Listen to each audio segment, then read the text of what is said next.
lift him. We lift him. Oh, Shabbat. Glory. Oh, let's worship him. I tell you what, God is able. He's able tonight. I tell you what, this is a good night. God is able. I don't care what they say. God is able. He's going to do it for you tonight. Oh, we bless the name of the Lord.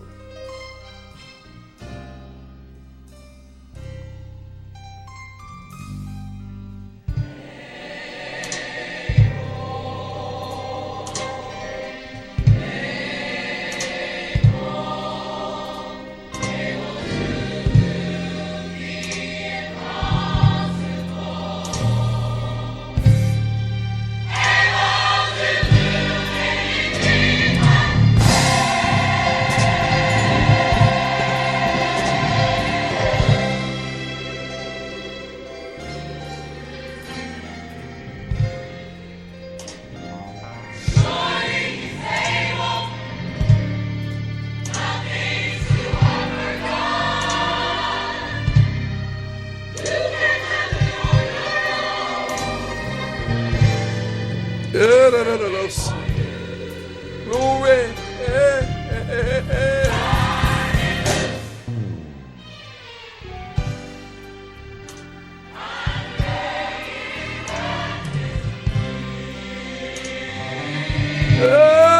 Glory. Hallelujah.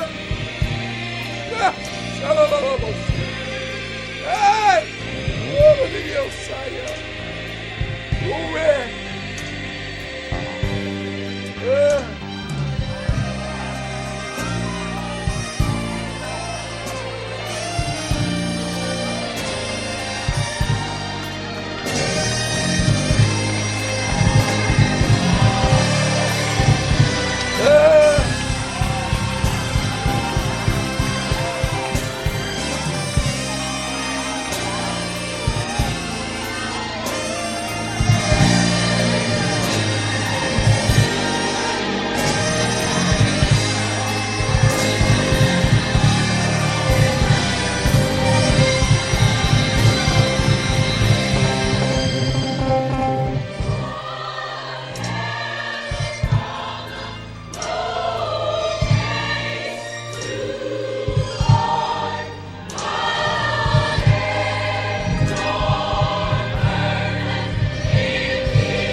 tell you, whatever happens, you don't want God to take his spirit from you.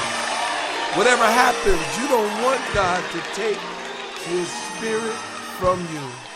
Oh, bless his name. Sins had not been covered or overlooked by God.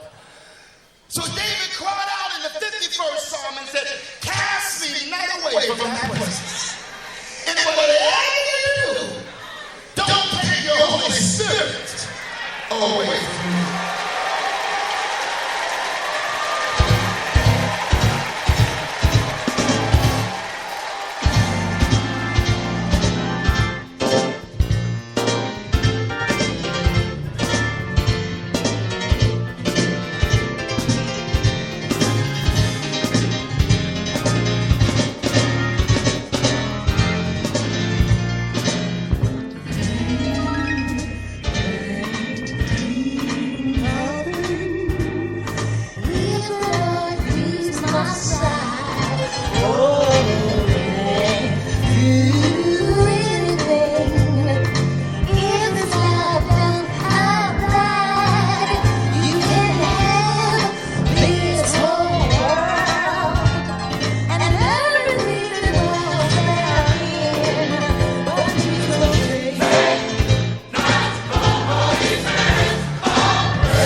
amen. I tell you, if nothing else, we don't want him to ever take his spirit from us.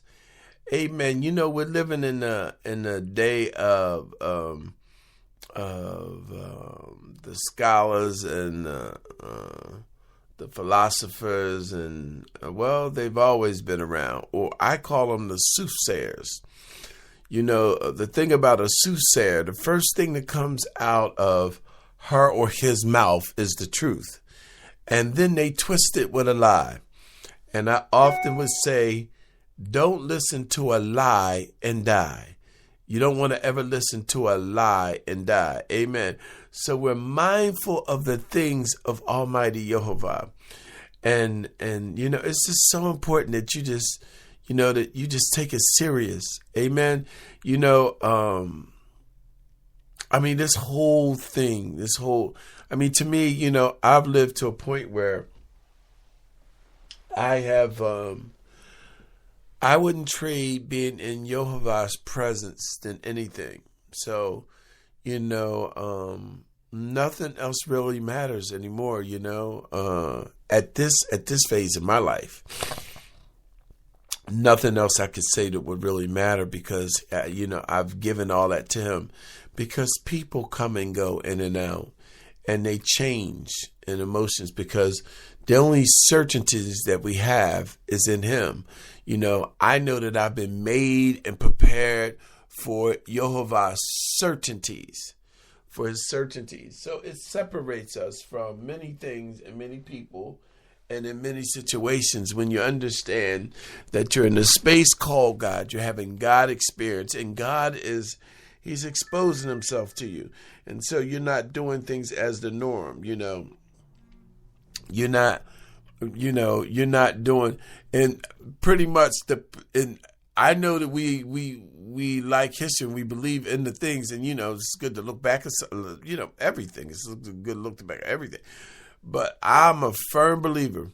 There are things that people that were the closest to me, that they told me to do, I studied them and I did the opposite, and it has allowed me to survive. You know, so I'm very, very thankful that God himself took me up and out and under his wings, and he establishes me. I want to share this scripture with you. It's in the book of Deuteronomy, chapter 11. I'm going to start at verse 16.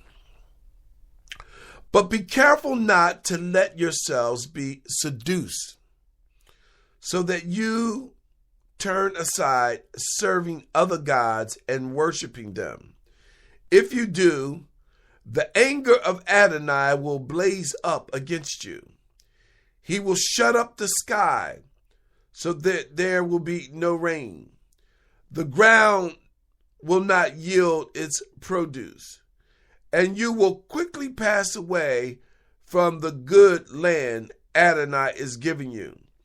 Therefore, you are to store up these words of mine in your heart and in all your beings.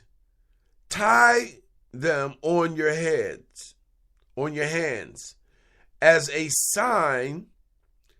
Put them at the front of the headband